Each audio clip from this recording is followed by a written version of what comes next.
ত্যাগ, নিঃস্বার্থ ভালোবাসা, তার প্রতিফলনই কিন্তু আমরা সিসি বর্মার মধ্যে দেখতে পেয়েছি। আজকের এই বিশেষ দিনে সিসি বর্মার দু চারটি কথা না বলেই পারছি না, তাই প্রথমে আমি সিসি বর্মার জীবনে ঘটে যাওয়া একটি ছোট্ট ঘটনা আপনাদের সাথে ভাগ করে নিতে চাই। একবার পরমদয়াল খেতে বসেছিলেন, তো ওনার সাথে ওনার ভাইয়েরা, কুমুদা আরও অনেকেরাই খেতে বসেছিলেন। তখন জগৎজননী বর্মা ঘুমটা টেনে খাওয়ার ব্যবস্থা করছিলেন। তো করতে গিয়ে হয়তো নিচে জল ছিল, উনি পা পিছলে পড়ে যান। হাতে ছিল ডালের বাটিটা, সেটাও পড়ে যায়। এই ঘটনায় পরমদয়াল খুব গম্ভীর হয়ে রইলেন। যাই হোক, সিসি বর্মা তাড়াতাড়ি করে উঠে আবার সবাইকে পরিবেশন করলেন, খাওয়া দাওয়ার ব্যবস্থা করলেন। যখন সবাই খাওয়া শেষ করে চলে গেলেন, তখন সিসি বর্মা লক্ষ্য করলেন যে পরমদয়াল অসন্তুষ্ট হয়েছে। তাই তিনি ওনার কাছে গিয়ে হাত জোর করে দাঁড়িয়ে রয়েছেন।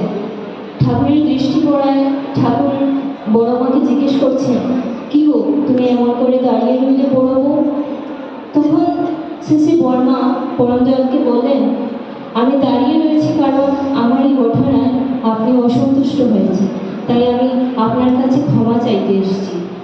শ্রী ঠাকুরের 81 বছর লীলার শেষের দিকে উনি এই কথা বলেছেন যে, আমি তাকে বলেছিলাম আর অমনটি করে করো না, আর অমনটি করে পড়ে যেও না।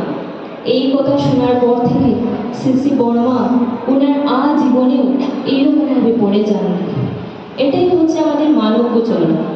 আমাদের সর্বসময়ই মনে রাখা উচিত যে জগৎজননী বর্মা যেরকম পরমপিতাকে খুশি করতে এত সতর্ক, এত সাবধানতা, ওনার প্রতি এত আগ্রহ, ওনার কথা রাখতে কিন্তু উনি কখনো পিছিয়ে পড়েননি।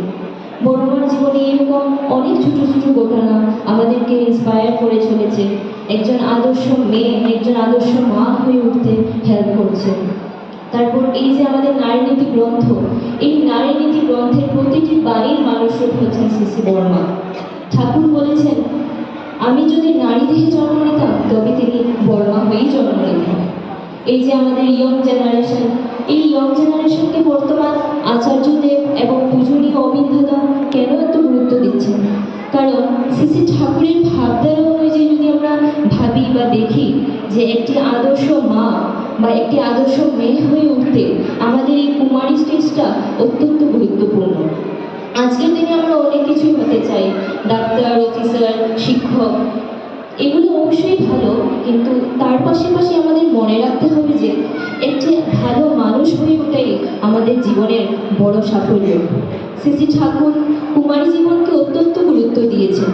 কুমারী জীবন হলো যেটি আমাদের বর্তমান, যেটি আমাদের গড়ে উঠছি বা যে আমাদের চাল চরিত্র, এগুলি আমাদের গঠনের সময়। এই সময় একটি সন্তান যা শিখবে সেটি তার ভবিষ্যতে গভীর প্রভাব পড়বে। কারণ আজকের একটি কন্যা আগামী দিনে একটি পরিবারের মা হবে, সে তার সন্তানকেও সেই শিক্ষাই দেবে। তাহলে আমরা যদি একটি কন্যার চরিত্রকে গঠন করতে পারি, তাহলে আমরা একটি মানুষকে নয়, বরং আমরা ভবিষ্যৎ প্রজন্মকে গড়ে উঠতে পারবো। সন্তানের প্রথম ভাষা, প্রথম আচরণ, প্রথম সংস্কার অনেক কিছুই তার মায়ের কাছ থেকেই পায়। তাই একটি কন্যার চরিত্র গঠন মানে একটি ভবিষ্যৎ প্রজন্মের চরিত্র গঠন। নারী নীতিতে ঠাকুর বলছেন, কুমারী মেয়েদের পিতায় অনুরক্তি থাকা, তাহার সেবা ও সাহচর্য করা, তাহার সহিত আলাপ ও আলোচনা করা উন্নতির প্রথম ও পুষ্টি সভা।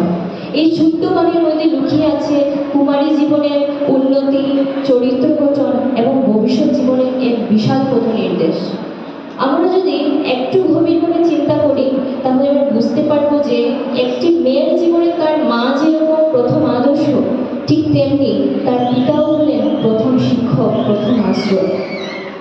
কারণ যখন আমরা পিতার সঙ্গে আলাপ ও আলোচনা করব, তখন দেখবেন অনেক কিছু আমরা শেয়ার করে নিতে পারবো। ঠাকুর বলছেন, পিতায় অনুরক্তি থাকা মানে কি?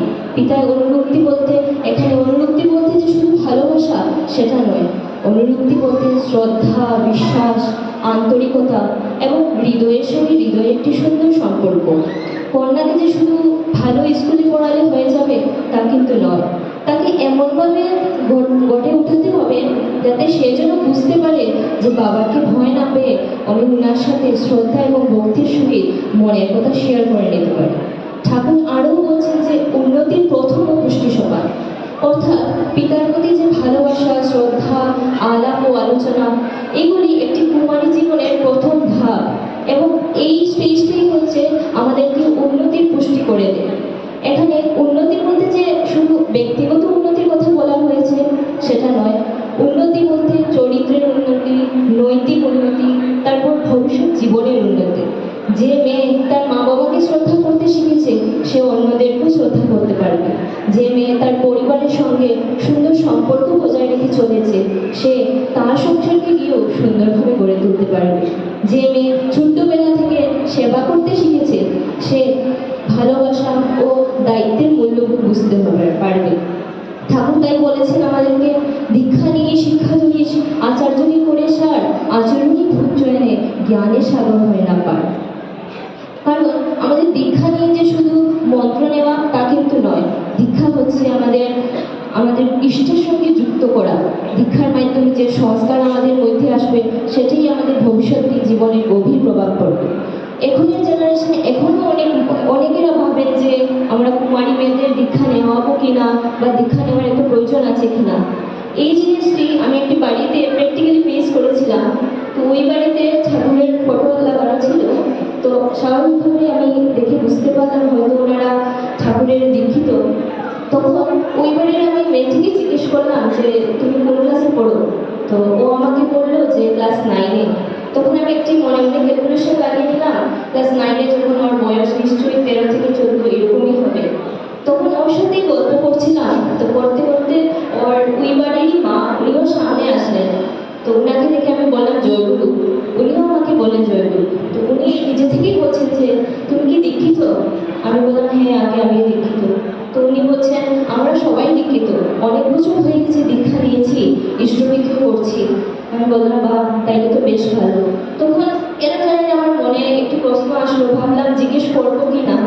শেষে আমি জিজ্ঞেসই করে নিলাম যে আপনারা যখন সবাই দীক্ষিত তাহলে নিশ্চয়ই বনেরও দীক্ষা হয়ে গেছে। তখন উনি আমাকে বললেন না না, ওকে কেন দীক্ষা নেওয়াবো, ওর তো এখন প্রয়োজন নেই, ওকে আমি বিয়ের পরে দীক্ষা নেওয়াবো। তখন আমি ভাবলাম যে মানুষ এখনো এতটা পিছিয়ে রয়েছে, এটা বুঝতে পারছে না যে এই সময়টি হচ্ছে আমাদের ইষ্টের সঙ্গে জীবনকে যুক্ত করার সময়, পরম পিতাকে জানার সময়। যখন আমরা আমাদের জীবনকে ওই পরম পিতার আদর্শের মধ্যে আবদ্ধ করবো, রাখবো, তখন দেখবেন আমাদের জীবন অনেক সুন্দর হয়ে যাবে। তাই আমাদের ঠাকুর বলেছেন 12 বছর বয়সেই দীক্ষা নেওয়া প্রয়োজন। কারণ দীক্ষার মাধ্যমে যে আদর্শ আমাদের মধ্যে আসবে, যে সংস্কার তৈরি হবে, সেটি হবে আমাদের শিক্ষা গ্রহণের মূল উদ্দেশ্য। আর আমরা তো বই পড়ে অনেক কিছুই জানতে পারি বা অনেক বক্তৃতা শুনে অনেক জ্ঞান অর্জন করতে পারি, তবে প্রকৃত জ্ঞান সেটাই হচ্ছে যেটি আমরা আমাদের আচরণে এবং অভিজ্ঞতার মাধ্যমে ফুটে উঠাতে পারি। সত্যানুসরণে ঠাকুর বলেছেন বই পড়ে বই হয়ে যেও না, তার এসেন্স সারকে মজাগত করার চেষ্টা করো। প্রকৃত শিক্ষা মানে যে শুধু ভালো রেজাল্ট করা বা ভালো ডিগ্রি অর্জন করা সেটা কিন্তু নয়। প্রকৃত শিক্ষা মানে আমাদের আচরণ এবং চরিত্রকে গড়ে তোলা। আর এই কুমারী স্টেজটাই হচ্ছে আমাদের চরিত্র গঠনের সময়, আমাদের পরম পিতাকে জানার সময়, আমাদের ঠাকুরের আদর্শ বিধিবিধান বোঝার সময়, আমাদের আচার্যের আচরণকে আমাদের জীবনে ফুটিয়ে তোলার সময়। আমাদের এই যে যারা আছেন বা যারা নতুন নতুন দীক্ষা গ্রহণ করেছেন, আমরা যাতে সবাই আমাদের আচার্যকে ফলো করে চলি, আচার্যকে যিনি আমাদের আচরণ করিয়ে দেখিয়েছেন, লর্ড অফ দ্য লর্ড। আমরা যদি আচার্যের আদর্শকে আমাদের জীবনে গ্রহণ এবং ধারণ করতে পারি তাহলে দেখবেন জীবনের পথ অনেক সুন্দর হয়ে উঠবে। ঠাকুর নারী নীতিতে আরেকটি কথা বলছেন যে পিতা কিংবা পিতৃস্থানীয় গুরুজন উপযুক্ত ছোট কিংবা বড় ভাইয়ের সহিত খেলাধুলা, গীত বাদ্য, উৎসব ভ্রমণ করাই শ্রেষ্ঠ। ইহাতে কুমারীদের বিপদপাতের সম্ভাবনা কমই ঘটিয়ে থাকে। তুমি পারো তো এমনভাবেই চলি। ঠাকুর কুমারী মেয়েদেরকে কিভাবে চলতে হয় এগুলি আমাদের ইন্ডিকেট করে দেখিয়েছে। আমরা যদি সেই পথেই চলে উঠতে পারি তাহলে দেখবেন ভবিষ্যতের পথ অনেক উজ্জ্বল হয়ে উঠবে। আর ঠাকুর যে ওই কুমারী স্টেজে মেয়েদেরকে ঘরের মধ্যে আবদ্ধ রাখতে বললেন, তিনি তাদের খেলাধুলা, আনন্দ, গীত বাদ্য সব কিছুই করতে বলেছেন। অর্থাৎ ঠাকুর চাননি যে কুমারী মেয়েরা এই আনন্দগুলা থেকে বঞ্চিত থাক, কিন্তু তিনি বলেছেন আনন্দ করো, উৎসব করো, কিন্তু সঠিক সময় এবং সঠিক পরিবেশের মধ্যে এবং নিরাপদভাবে। তাহলে আমরা কুমারী মেয়েরা যারা আছি, আমরা যদি সবাই আমরা আনন্দের পাশাপাশি সংযম, সাবধানতা বজায় রেখে চলতে পারি এবং আমার আদর্শকে সঠিক সঙ্গ বজায় রেখে চলতে পারি, আমরা যদি আমাদের এই আদর্শ জীবনের ধারণা গ্রহণ করতে পারি, বড় মা যেরকম একজন আদর্শ মা হয়ে উঠেছেন, একজন আদর্শ মা হয়ে দেখিয়েছেন, ঠিক তেমনি যদি আমরা সেই আদর্শ আমাদের জীবনে লাভ করতে পারি, তাহলে দেখবেন আমরাও ভালো আছি, আমাদের পরিবারও ভালো আছেন এবং আমার পরিবেশও ভালো হয়ে উঠতে পারছে। যাই হোক, আমি আমার কথা বেশি দীর্ঘায়িত করছি না। পরিশেষে আমি একটা কথাই বলতে চাই, আমরা যাতে সবাই পরম পিতার আদর্শকে মেনে চলি এবং সবার সাথে যাতে ভালো ব্যবহার করি, সবাইকে নিয়ে যাতে ভালো থাকি। আপনারা সবাই ভালো থাকবেন। জয় গুরু।